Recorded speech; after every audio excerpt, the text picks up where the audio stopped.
আর্থিক দিকটা খুব একটা ভালো না। আমি কখনো ভাবিনি ওর ইন্টারভিউ বা আড্ডা সেশন এরকম অন ক্যামেরা ফর্মালিটি নিয়ে করব। অনেক অনেক শুভেচ্ছা বলবো, ভাবিনি এইভাবে ইন্টারভিউ নেবে ও আমার। মানে আমরা অনেক ছোট্টবেলার বন্ধু, খুবই ভালো লাগছে। সাধারণ মানুষদের যে গল্প, ইন্সপায়ারিং গল্প, যেটা অন্য মানুষকে আরো বেশি সাহস যোগাবে। বকবক উইথ সহেলি নামটাই ইউনিক, মানে ওর নেচারই হচ্ছে বকবক করা। মানে আমরা যেটা ছোট থেকে জানি, আগে কম বলতো কথা, এখন অনেক বেশি বলে। সাধারণ মানুষের গল্প সবাই শুনতে চায় না।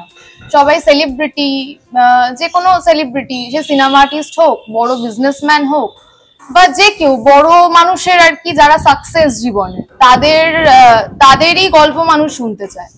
আর যারা এখনো পর্যন্ত কিছু করতে পারেনি, স্ট্রাগল পিরিয়ডে রয়েছে সবে, সাধারণদের আর কি একটা কোনো বক্তব্য থাকতে পারে, তাদের কোনো সুন্দর গল্প থাকতে পারে, একদম। তো সেটা অনেক অ্যাপ্রিসিয়েশনের ব্যাপার। তো আমি বলবো যে ও এগোক, আরো অনেক দূর যাক। এই বকবক উইথ সহেলি আজকে যে এপিসোডে দাঁড়িয়ে আছে, একটা দুটো তিনটে, এটা আরো হাজার হাজার লক্ষ লক্ষ হোক। তো সবাই পাশে থাকবেন, আর ওর চ্যানেলটাকে আগেই সাবস্ক্রাইব, লাইক আর শেয়ার করবেন, কমেন্ট অবশ্যই করবেন প্রত্যেকটা এপিসোডের। আমি তো বলবো, বলে না আগুনে ঘি, আমার বাবার অশান্তি লাগে।